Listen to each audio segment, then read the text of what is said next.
Hey guys, welcome back. It is your favorite Gimp with a Limp, and I'm here with Miracle at Dunkirk. This is a game by Herman Lutman. Love Herman Lutman, great designer, and it's published by Legion Games.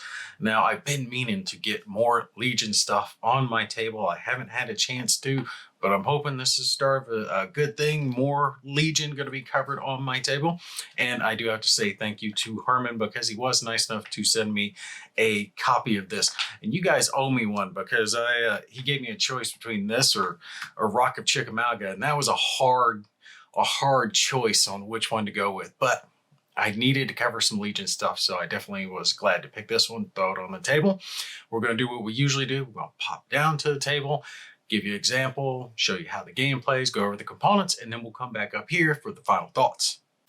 All right, so here we are down at the table. I've got the game set up in front of you guys so you can see all of it. Now, of course, we're going to zoom in and give you a closer look and explain what all the moving parts have to do. But like always, we are going to start with the components of the game.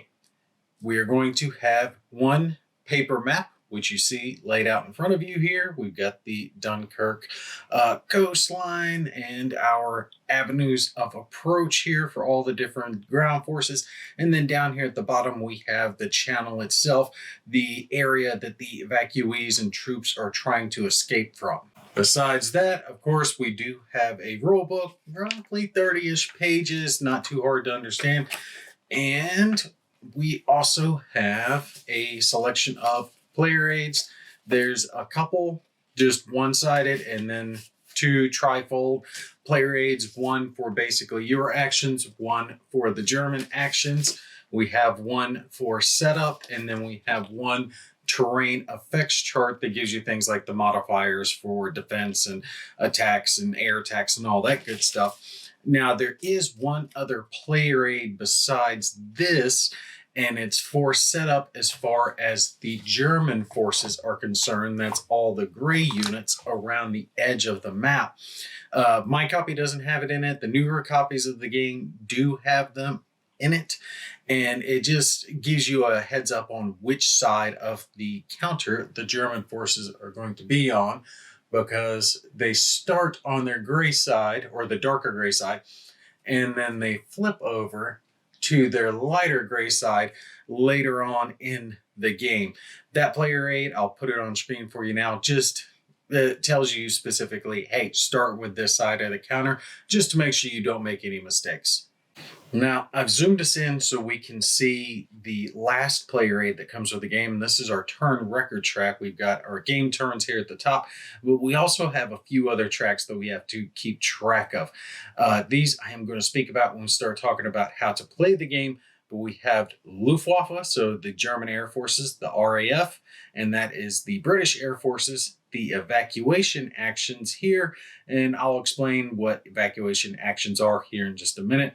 But you're going to keep track of these three tracks during the course of the game, because certain events and things will happen that will cause these markers to go up and down, and that will affect how many actions each one of those groups gets to do. So each side's air forces and then your own evacuation attempts. And during the course of the day, doing things like naval and air operations will cause this day track to move over, and then eventually it will get flipped over to its night side, which will change how a few things are done. You see how it says first card, second card, third card. As cards are drawn, the naval card, for example, it will cause you to move this counter over. When this marker gets moved over here to this night side, the night effects take place, and there's going to be certain changes to how a few actions get done. For example, sometimes you'll draw two cards instead of one, and you'll be able to choose which card gets used instead of just drawing one card, or vice versa, just depending on whether it's day or night. And they also put a nice little marker holding box here, because there are a lot of different markers that are going to come into play with certain events of the game. And it's just nice to have a spot on a player aid where you can throw all those random markers that aren't in the game just yet. All right, while we're zoomed in here, let's take a look at a few of the counters that come with the game. Here we have an example of a French unit, and for the most part, all the ground forces counters have similar stats. So when you're looking at the counter here, it'll have a symbol on it, whether it's, tanks or mobilized or infantry. It's unit designation at the top. The little number in the circle is the cohesion. The number in the bottom left is its combat factor, and the number in the bottom right is its defense number. When looking at counters like our German counters, the numbers are the same, but you'll notice there's an extra letter here. This has to do with what track they're going to start on. In this game, it's reversed from what you would think. It's from the Germans' perspective. So A is actually on the right side. That's the German left flank, right? So it's British right flank, German left flank. So A starts over here and it goes all the way to R. So when you're setting out these counters, it's easy to tell what track they start on because they've got the letter on it. When they do reorganize, they will flip over, but it still has that little letter there so you can keep track of which track they are supposed to be on. Now, the German counters I'm just showing you are a little different from the British and the French counters here. You'll notice they don't have that reduced side. There's no stripe, there's no reduced anything on their counters. They're not going to get eliminated like the British and the French counters can. The British counters, again, are just like those French counters, but they have a fresh counter and a battle-worn counter. So this one, for example, of the First Corps, we see its stats, same thing as we saw on the Germans and the French there, cohesion number, a combat vector, and its defense number. And then we've got this little black diamond. That means that this is basically 2 counters worth of British units. So the first time it's going to take a hit, you'll flip it over and you see it's got the traditional white stripe to represent that it's taken a hit. It's a reduced counter. But these counters with that black diamond also have a separate counter that is represented, and we can see that it's got the same type of setup except lower numbers on it that the full strength side does. So this is full strength. You can see it's a little darker than this one. It has the diamond. Once this one's wiped out, taken out, this one takes its place and it can start taking damage. Same thing, we've got cohesion number, we've got combat factor, we've got its defense factor. When it takes a casualty hit, it will flip over. And then if it takes another casualty hit during the course of the game, it will be eliminated. So the British have a selection of counters that are going to be effectively like 4 steps. Now, besides the ground combat forces, we've also got some naval ships. Now, that's only going to come into play with your forces, and they are going to have similar stats to the ground forces, except they have anti-air as well. So for here, like our large ships, the bottom left number is a anti-air factor. That middle number is going to be its defense value, and the bottom right number is going to be its movement factor. These are the only ones that are going to have movement factor printed on it. And the difference is, instead of that being a cohesion number, that is actually the number of evacuee counters that a ship can carry. The little evacuee counters that we've got here, I'll get into more of those in just a little bit here. They will be loaded onto the ships. That's the whole point. You're trying to evacuate them from Dunkirk. These ships are able to carry those. So this is not the point value. There are different point values for each one of these evacuee counters, anywhere between 0 and 4, but how many counters themselves these ships can carry. And the ships also do have a reduced strength side as well. Something neat about this game is the little ships are recognized, because don't forget, one of the coolest parts about the Miracle at Dunkirk is everyone with a boat who could sail across the channel to help rescue these guys. So there are counters for the little ships that came in and helped out, and they are represented by these. They're different. They generally didn't have AA factors or anything like that, but they do have a defense number and a movement point and how many evacuee counters that they can carry. Now, besides the counters that I've mentioned, we've got a few admin style counters that go along with certain events. Things like this that signifies that the X route is closed for now until you open it up later. the command action counter here for our British High Command counter, or other selections like the entrenched counters, minefields, or the provost jetties that were set up to help ferry the guys from the beaches to the little ships to the big ships to Dover. Yes, Dover, down here in the bottom right, which is, again, your ultimate goal, to get the evacuees from here all the way down here to the bottom right. All right, so the last bit of what comes with this game is going to be the cards that are going to be the driving force behind this game. There's going to be a selection of turn order cards, and these are effectively what you're going to burn through each turn, which will indicate when who activates where. So you'll have, for example, a couple of German Wehrmacht activation cards. This activates their ground forces. You'll have a couple of Luftwaffe attacks cards. That's where you do your airstrikes. A couple of naval invasion cards. That's the not invasion operation. That's where you're moving your ships. The evacuation operations. And that has to do with those evacuation actions that I was talking about previously. Same thing with the Luftwaffe activations. Depending on where those counters were on that player aid will determine how many of these actions are performed each time this card is drawn. You'll have 3 of the event cards. You'll draw an event card and resolve it each time. And then you have cards for each one of the different British corps, 1st, 2nd, and 3rd, and the French guys that are spread all across the map, at which point they will be able to activate, move, attack, entrench, rally, and all the other good stuff that they get to do. So you've got a stack of your turn order cards. There's a large stack of event cards, which will be shuffled up before the start of the game, as well the German activation cards and the channel attack cards. Depending on what's being done where will determine what one of these cards you'll be drawing. If you're moving your ships, you're going to be drawing the channel activation cards. And if you're doing something like Luftwaffe or German activations, you'll be drawing these cards to see who's activating and what they're doing. All right, now that we've gone over the what comes with the game, let's get into the how the game is going to be played. And the game is actually relatively easy to understand. It's the basic principle that the whole battle was waged around. You are trying to get as many evacuees out as possible. You'll start with just a few on the board. They'll all be down here on these beach zones, or in Dunkirk proper. You'll draw a couple here and then one for each one of the beach zones. And while this is going on down here, these kind of symbolize the non-combat troops, right? The guys that aren't there to fight, the cooks and the like, whoever.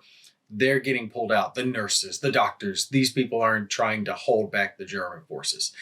But while that part's going on, all the combat troops are spread out trying to hold back the German advance.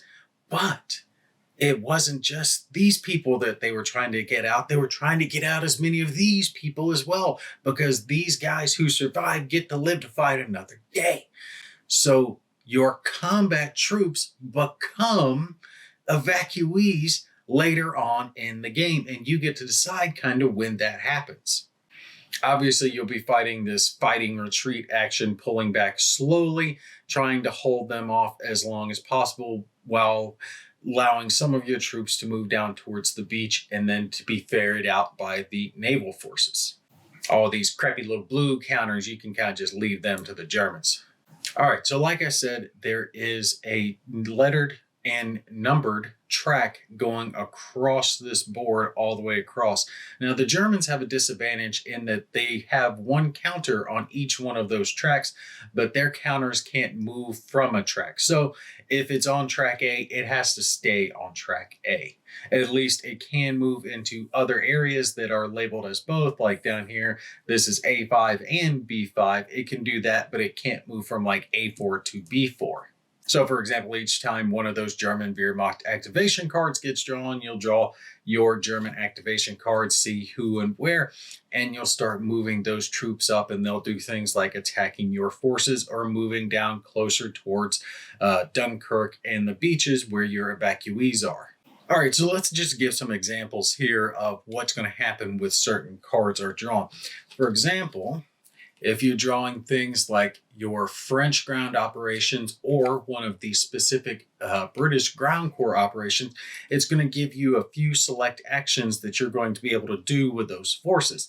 Again, it'll either be one of the British corps, there are 3 here, or all of the French. So if you draw the French card, there's only one, you get to activate all the French troops on the board. So the example of things that you can do with your forces are going to be like move or attack or rally in case they are disrupted or entrench. Now you'll notice that there were no movement factors on these counters, and that's because they all generally have the same movement. They're going to have a foot movement of up to 3 nodes, and the British do have this cool ability that the Germans don't have, or your forces have the ability, rather, I should say, that the Germans don't have, in that they can move from area to area. They don't have to stay on a track, so they can go across. Generally speaking, your movement's going to be up to the 3 nodes. It's only going to be 1 if they were previously entrenched. If they are motorized, so like this British unit here, you see they've got the M listed down for their counter. They count as motorized. They get to move up to 6 nodes or 3 nodes if they were entrenched. If, for example, though, a unit had been disrupted previously, like I said, one of the only actions and the only action you can take with that unit would be to conduct a rally action and remove that disrupted marker. That's going to apply to the Germans as well. If they're disrupted, they don't get to move. All they get to do is rally and remove that disruption. So the British and the French units get to move from area to area wherever they want to go, keeping in mind that certain areas like marshes, like this area here, will slow down their movement, or we have the lowlands territory here. And there's a really neat aspect about this in that you get to decide to flood this whenever you want to. During the course of the game, you can choose to perform a flood action, and basically you break the dam barriers, and it causes all of this to become marsh territory as well, which will slow down that German advance as they are trying to push towards the beaches. Of course, you want to do this towards the end of the game so your troops have time to move through quickly before the Germans can get to them and basically flood it behind yourself. And then, like I said, you can take an action like entrenchment for your troops, which will increase their defense number by 1. All right, so let's talk about the attacks themselves. And the attacks work pretty much the same for both sides going in either direction. So I'm just going to give one example of an attack. And with attacks being very similar, almost exactly the same, going both directions, Germans versus yours versus the Germans, I'm just going to give one example of a ground attack here. I've just grabbed a random counter off the Q track. Just ignore that for the moment. So let's say our German is attacking our British guy over here. You'll look for things like any terrain that he's on that can potentially give modifiers for if you're attacking across a canal or if he's in a town, lowland.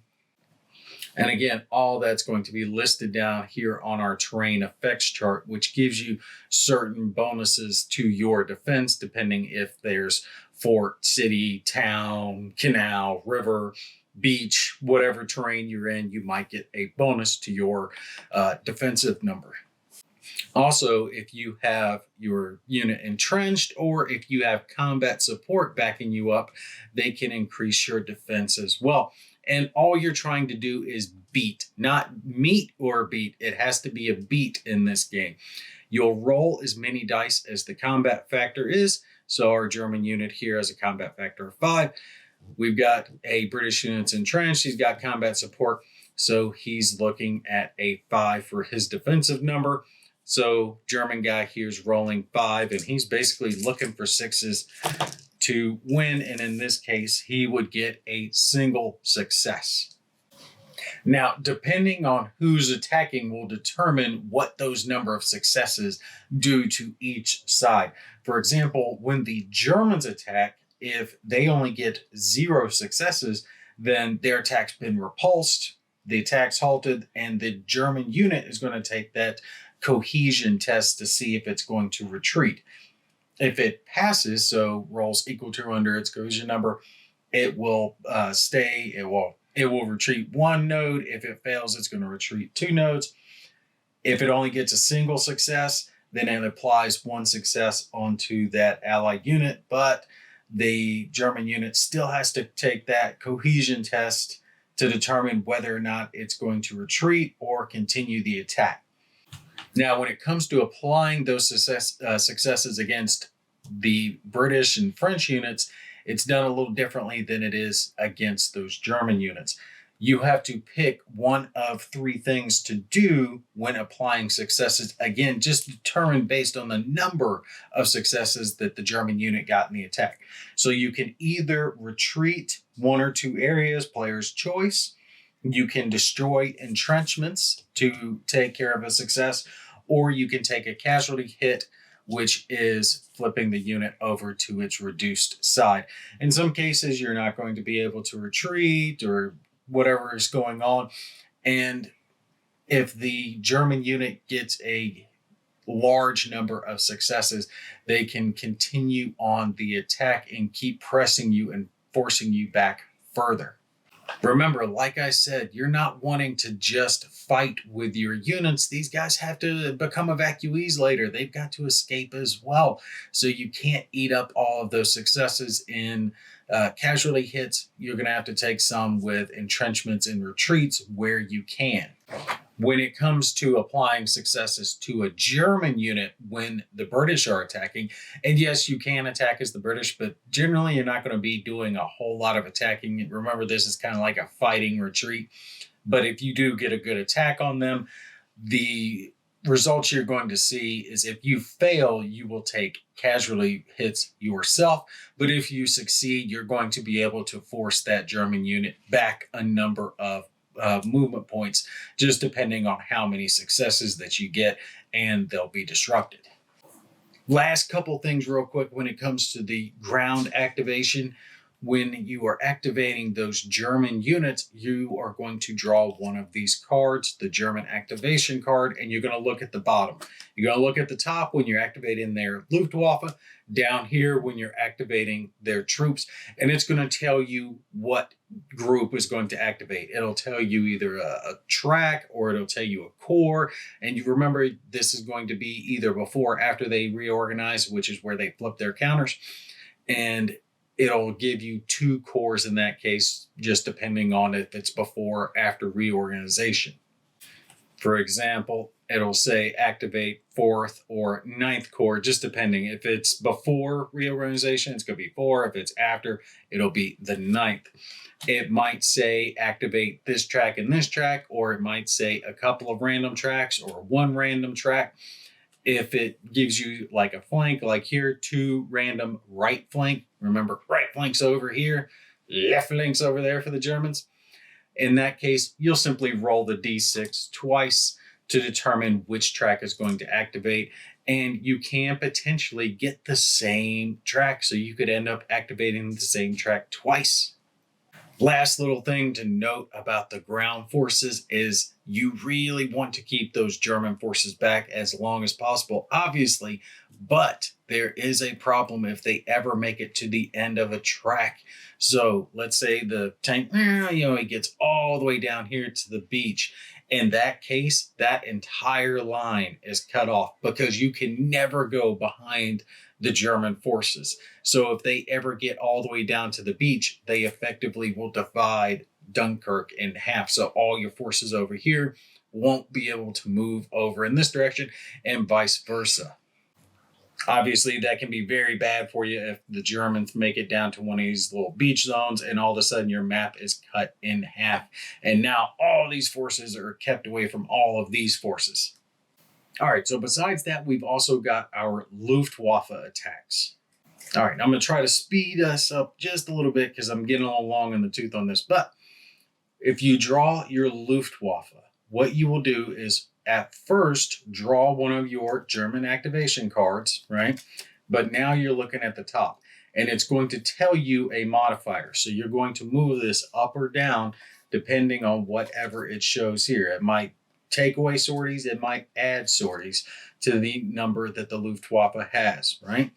So when you do this, let's just say, we got down one, so now we're 2-2. You do a dogfight between the RAF and the Luftwaffe to determine if they are going to perform any air attacks. And you'll roll as many dice as there are RAF sorties. You'll just roll it, boom, and depending on what result you get will determine the modifier that applies here. So in this case, any result of a 1 will reduce RAF sorties. A 2 through 4 is no effect, and a 5 to 6 will reduce Luftwaffe sorties.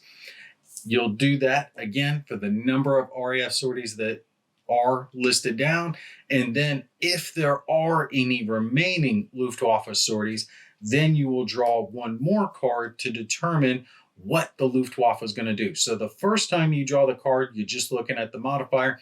Second time, you're looking at the attack location. And it's going to be things like strafe the beaches, a certain beach zone, Dunkirk and the mole. It'll just vary depending on where it is on the board, but Luftwaffe can attack pretty much all over.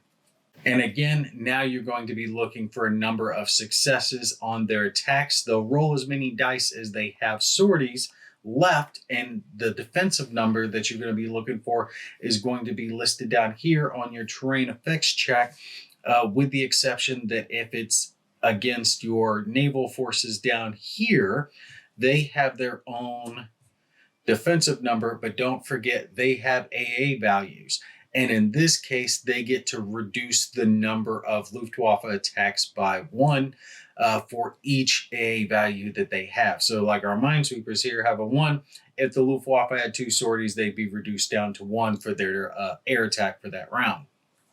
Again, you would roll a number of dice equal to whatever sorties that you had left for the location, and any results that are greater than the defensive number. Remember, in this game, it's greater than. It's not equal to or greater. It is greater than, will cause things like disruptions or casualty hits. All right, lastly, I've moved down here to the bottom right to show you the last couple of cards that we have to concern ourselves with for this game, and that's going to be our naval operations and our evacuation operations. And don't forget, it's on each one of these cards. Each time you draw one of these cards, you advance that day marker until it finally gets over to that night segment of the game. But remember, each one of your turns is going to be going through this whole deck, right? So you'll get 2 of these each time. And just depending on the order you draw them, you might hit the night earlier in the turn than you would otherwise. All right, so your naval and your evacuation are kind of hand in hand, so I'm going to reference them both at the same time. They're both dealing with the same thing, which is using your naval forces here to ferry these green counters down around, back down here to Dover. Now, keep in mind, if these counters are ever in a space with German ground units by themselves, they get wiped out. So these forces have to be protected. They're people, but they can't fight. So they have to be kept down here away from all those German forces that are pouring in from the top. So what's going to happen is when you draw your naval activation, you'll be able to move all your naval ships that are on the board up to their movement value. And when you draw your evacuation, you'll be able to take as many evacuation actions as you have listed down on that player aid, and that will go up and down depending on certain things that happen throughout the course of the game. Now, when it comes to creating the evacuees, you'll get to draw 1 evacuee counter during turns 1 through 4, but in turns 5 through 8, you start converting those combat units into evacuees, and fresh versions of them can be turned into 2 evacuee counters if you've been able to keep them fresh throughout the course of the game. And then down here, starting turn 6, French combat units may be converted in East Dunkirk or any beach node, but we don't have to worry about that part. Now, the game starts off with Route X here as blocked off, but you will get a chance to roll to see if that opens up, and you'll get bonus modifiers throughout the course of the game. But you have 3 routes, X, Y, and Z.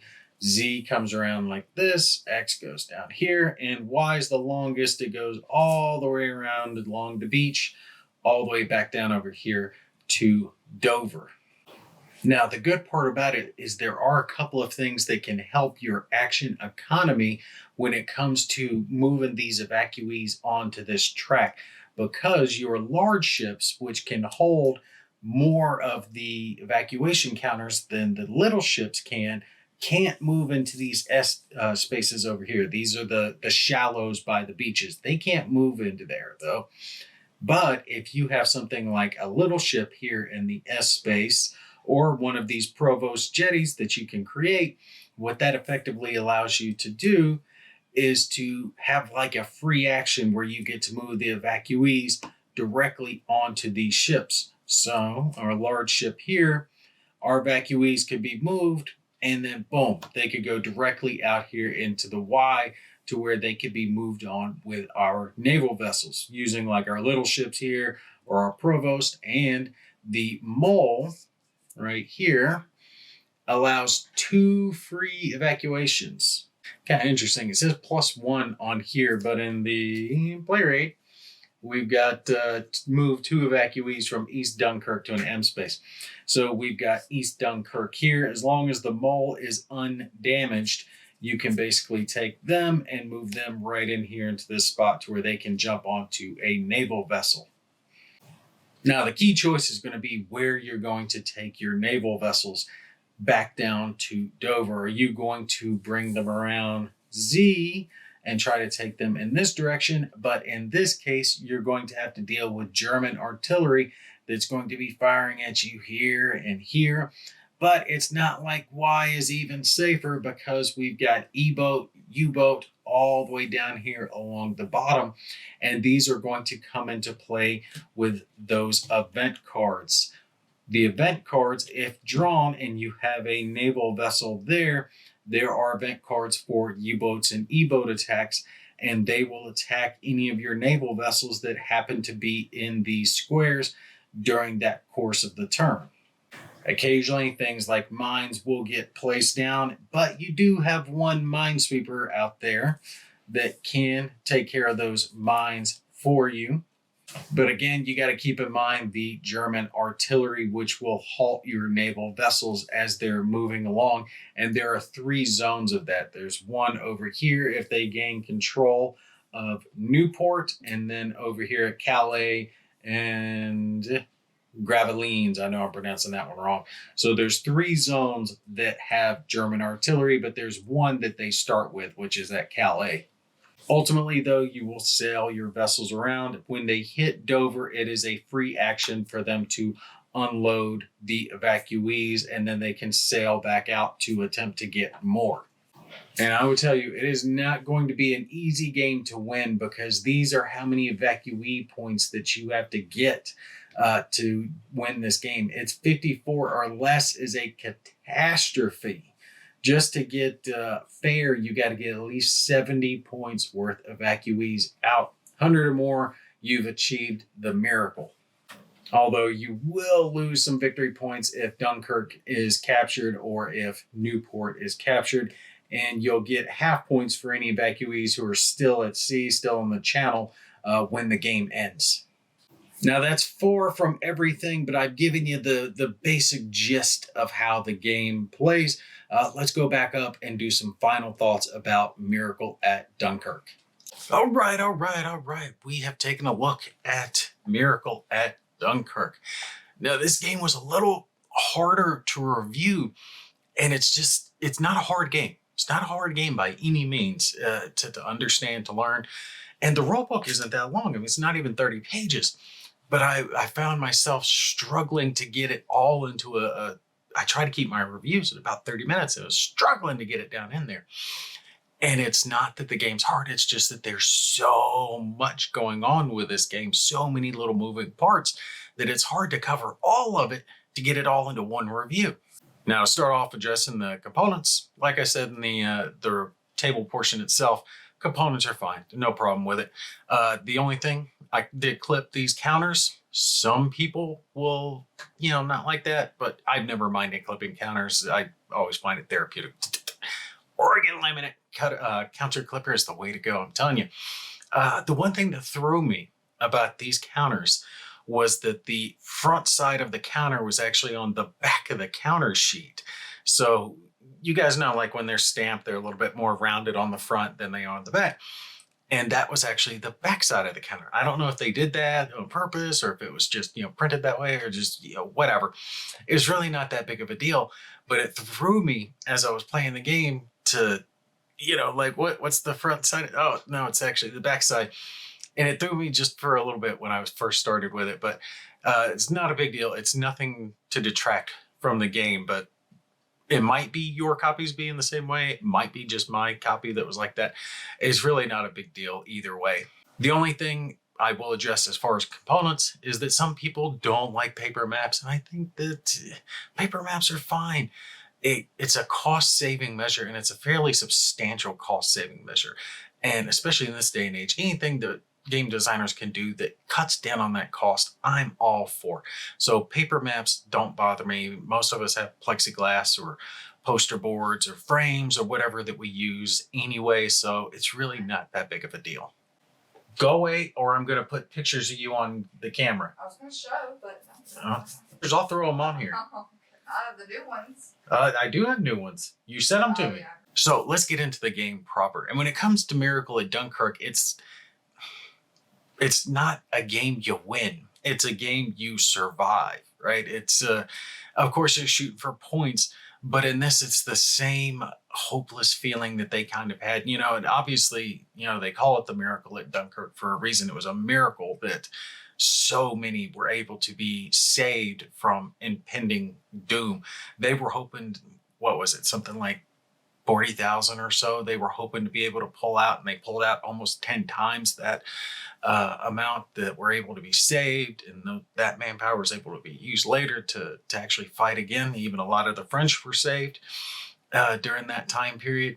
But the heroics of those who fought a losing battle, knowing that they're not going to be rescued. Imagine being the guys who are on the line as a rear guard, and you know that you're standing there and fighting to the death so that the ones behind you will have a chance to come back and avenge you years down the road. I mean, it's a sacrifice beyond words.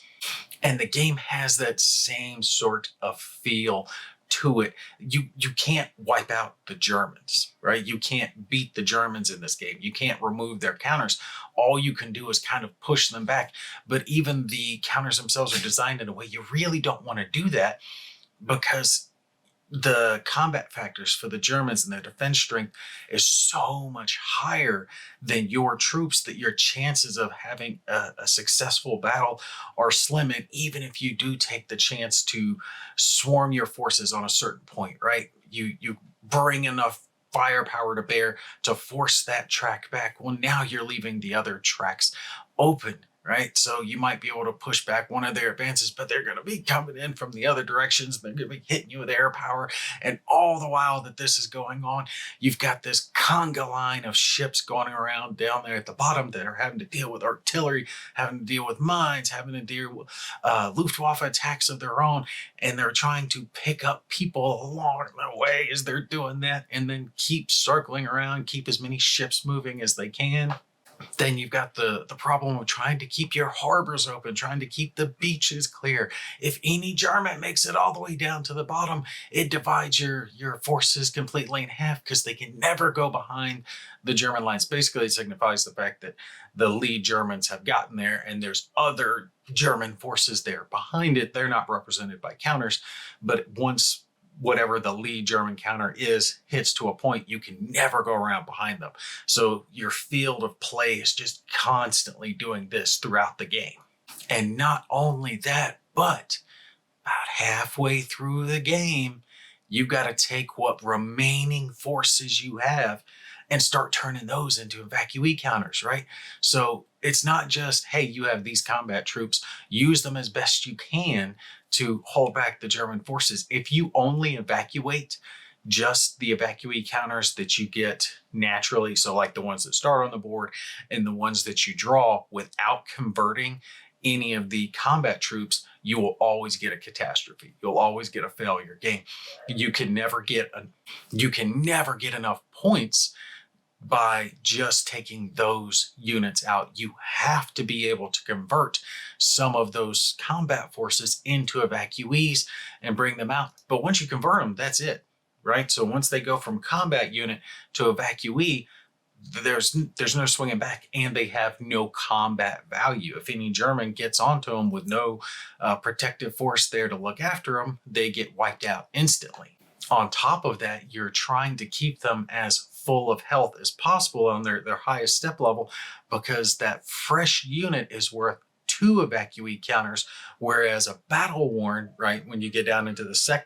And on top of that, you're trying to keep them into that fresh state as long as possible, because when they go to the battle worn side, they're not worth as much in evacuee counters. If they're fresh, they're at that first counter, they get 2 evacuee counters. But if they're on their battle worn counter, so you've lost a couple of casualty steps and now you're on that weaker counter instead, now they're only worth 1. So you have that incentive to keep them on that fresh side as long as possible so you can get the maximum amount of evacuees out.